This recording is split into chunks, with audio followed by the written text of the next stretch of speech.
Dzogchen Today podcast. Hello, everyone. Thank you for joining us for this exceptional mini-series of 3 episodes dedicated to little-known concept in the West, which is the life force, which I believe it's a very fascinating topic, and I'm very happy that we have this podcast today about that. And to learn more about this topic, I'm very pleased to receive Mila Khyentse. Hello. Thank you for coming with us. And Carine, Benoît, thank you so much as well for being with us today. Hello, thank you.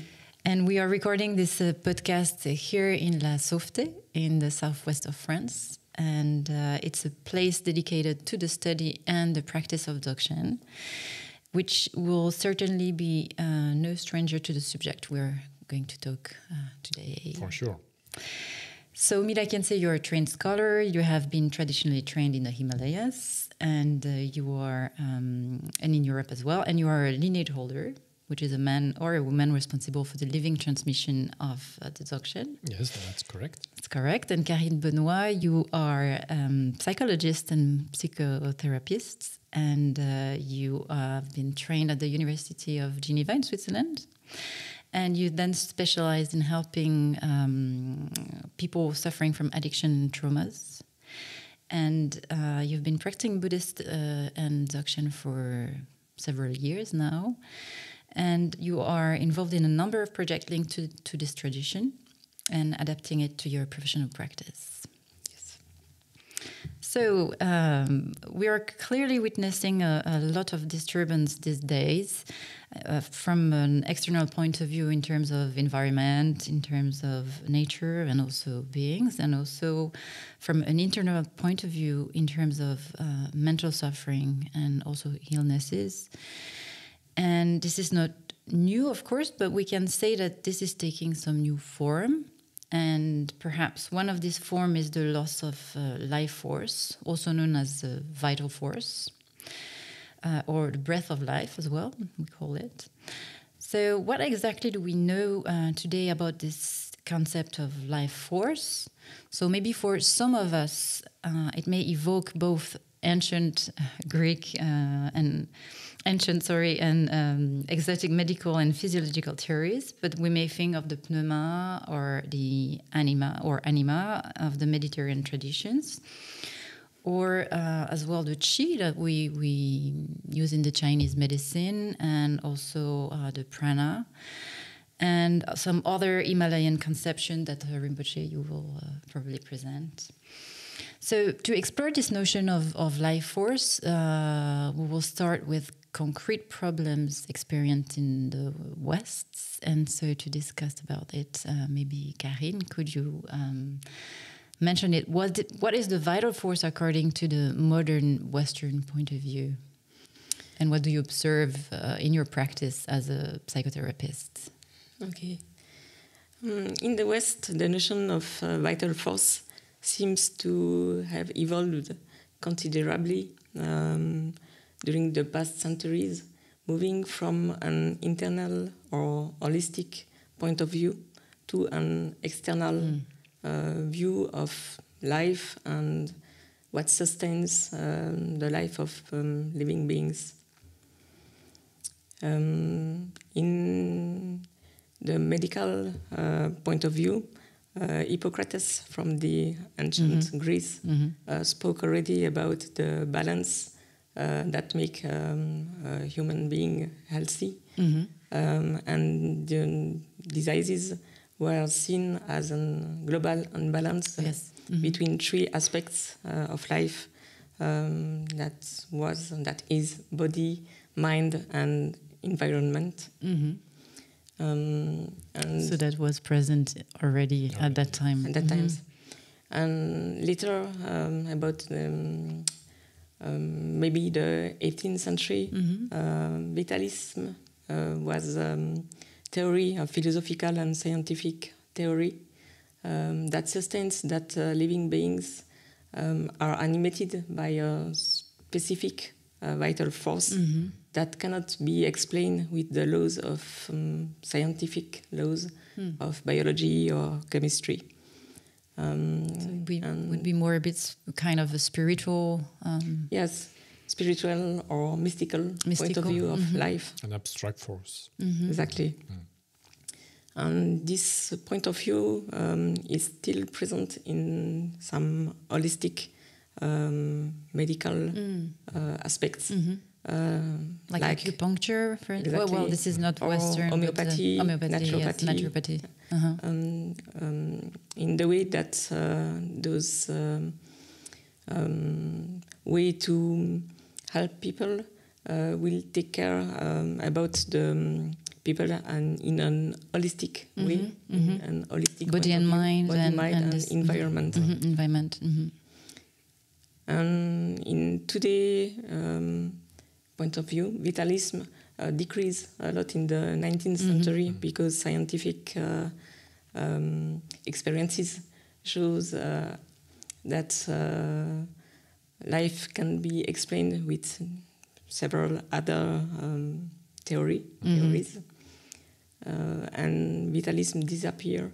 And maybe at that time there was another way to consider life, and that is still present today, that is more mechanistic, materialistic than the preview point of view, more inner and holistic. So gradually, I mean, this notion of holistic way of perceiving the health, or not even the health, but the vital force, has decreased to be replaced with this more materialistic view of. Okay. It was also a question of maybe spirit or not mind in in the sense of. The Asian meaning, but more the spirit, like what is called ether, the ether life force. It was really developed in the West, for example, in the Middle Ages, where a lot of people were thinking that the breath of God was this kind of spirit life force. So also it decreased maybe in this point of view. It's more a question of materialistic tangible reality than a spiritual abstract reality. Yeah, or divine anger. That could be that can make diseases, and maybe that was the point of. So it's more connected, you say, to the emotions, not really to something that is an outer world, exactly the self. Yeah, exactly. And from today's point of view, that that notion of vital force seems to. Be more in the external comprehension point of view, and it's used in several fields that are no more scientific or philosophical, but also in, for example, advertisements to promote sales, to promote some products, some objects. Exactly. And in addiction also, we can see that there is a new energetic product that has been, it's very, that young people love. It's like energy, power, giving, it's giving some power to the young people. Yeah. And it's a white powder who is called Sniffy. And that's for the medical addictions point of view, it's a big danger. It's very close to cocaine, and it's also a way to find vitality or energy, strength, maybe. Strength, exactly, outside oneself, and to only find things that can help. And it's a doorway to further or future addictions as well with this. Exactly, that's very problematic. Okay. So, well, thank you for sharing this global point of view. Mila Khyentse Rinpoche, could you maybe explain what is the point of view in terms of Dzogchen or Buddhism, Tibetan Buddhism, or in Asia more in general? Actually, the vital force or the vital reality is a global concept, and it's more than a concept, in fact, in these traditions. Because it's like the life force of what is living. It's the living life force. It can be a bit paradoxal to say living life force, but it's the reality of what is moving in the nature, in human beings, in animals, in all sentient beings. What is animated? Yes, it's this is why it's related to, you were talking about anima in the introduction. Yeah, in the introduction, and then pneuma as well. So it's really connected to the ancient way of defining what is life and what is movement of life, and also it's really connected to a really global way to see the reality, to see the world. As Carine said, it evolved in the West. It didn't evolve the same way in the East, in the eastern part of the world, because a lot of people, even if this part of the world is really influenced by the Western way of seeing things and so on. It remained quite traditional, and in this way it's really close to the way the ancient Greeks were defining the reality. Just one thing is a bit different. It's not something that is existing by itself. It's not a life force, so it's not something that is an object or a reality in itself. But it's included in all the living beings. So it's a part of the living beings, and it's a part also of the nature in general. That is the movement of all these. What is animated?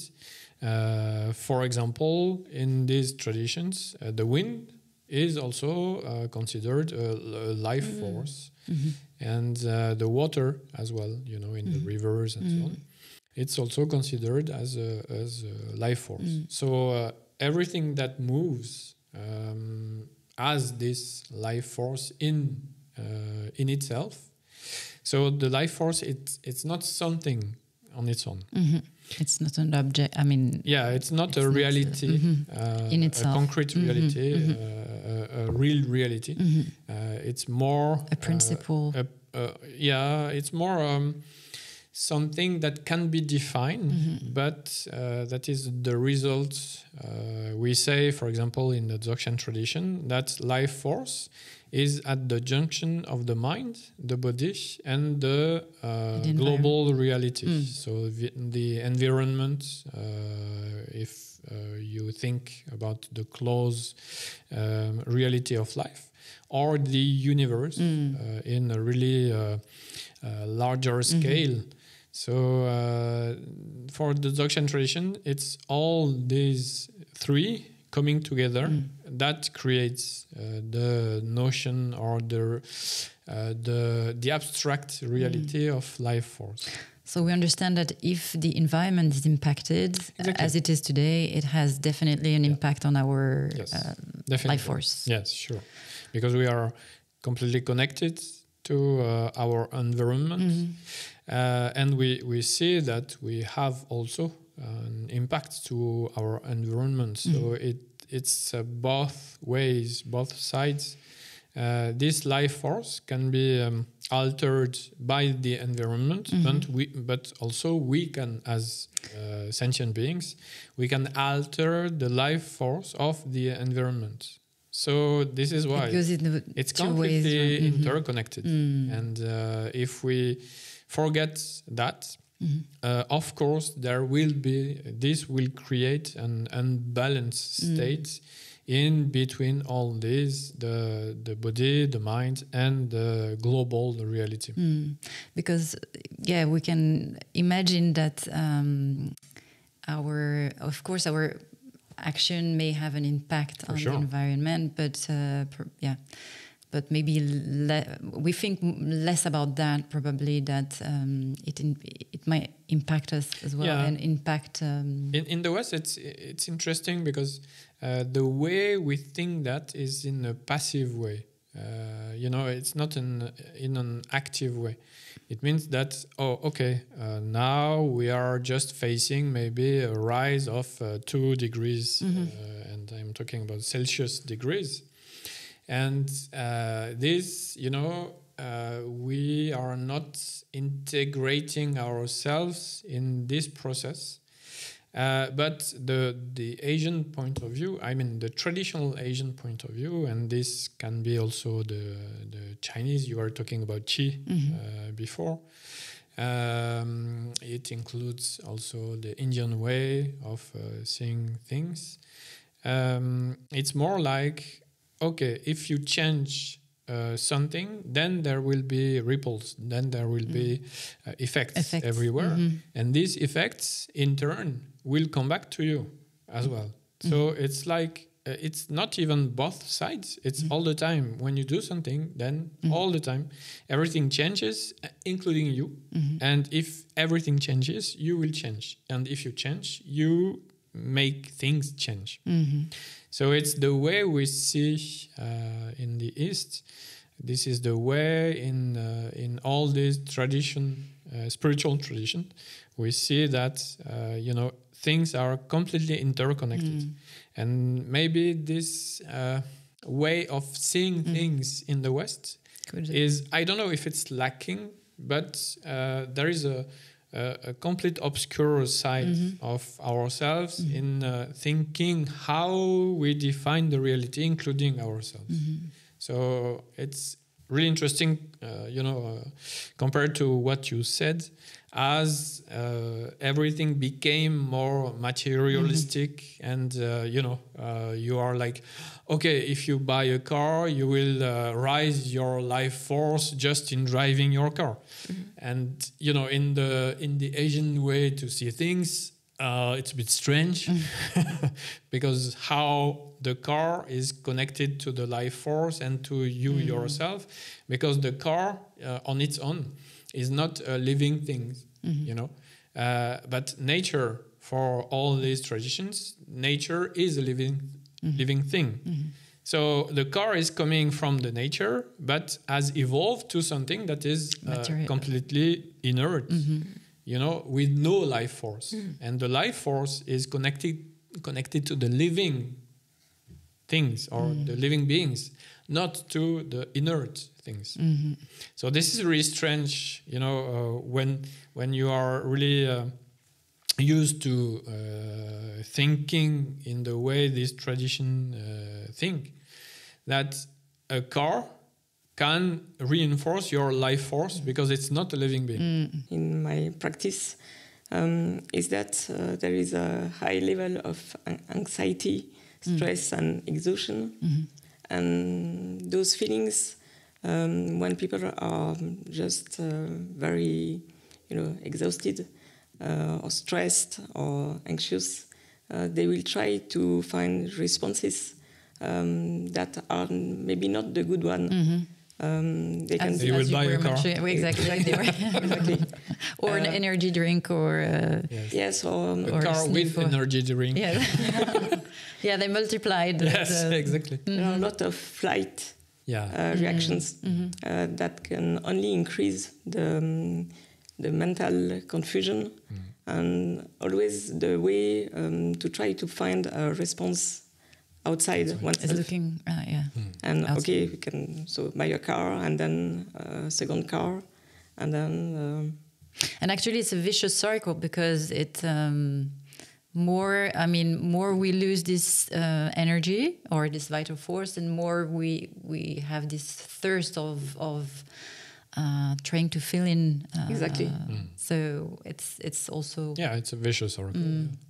And I can observe it also in the consultation when people come and it's not a way that they are very clear with it, but they try to find in the medical way also a way to get better, but in the outside way, not in the internal way. And it's I can observe also a lot of passivity. So it's the same. Yeah, it's like using the medical response as a car. Exactly. Exactly.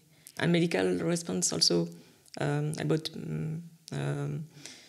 pills. They can help to sleep or to feel less anxious, but also the relationship between the practitioner. Exactly. And the practitioner have to be very clear of that mechanism. Mechanism. Okay, well, that's very interesting, and this is notions that we'll probably go deeper with in the next episode on the vision of the Himalayan countries on this vital force, which could be also a response to. It can maybe highlight things and the difference of maybe view. It can be interesting to just compare, to try to I look forward. Okay. And me too. to see what we've lost as well in terms of traditions in the West and what we can learn maybe for the future. So stay tuned with the next episode, because we are going to discuss more in depth these notions of vital force in the Himalayas, in the Dzogchen and Buddhist tradition.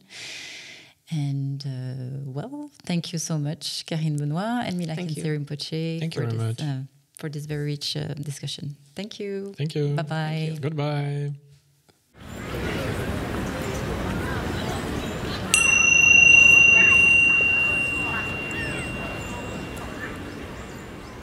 You can find more episodes on your website dzogchentoday.org. If you enjoyed this episode, please rate and review us on your favorite podcast app and share it with your friends. We will be pleased to receive your feedbacks on podcast@dzogchen.org.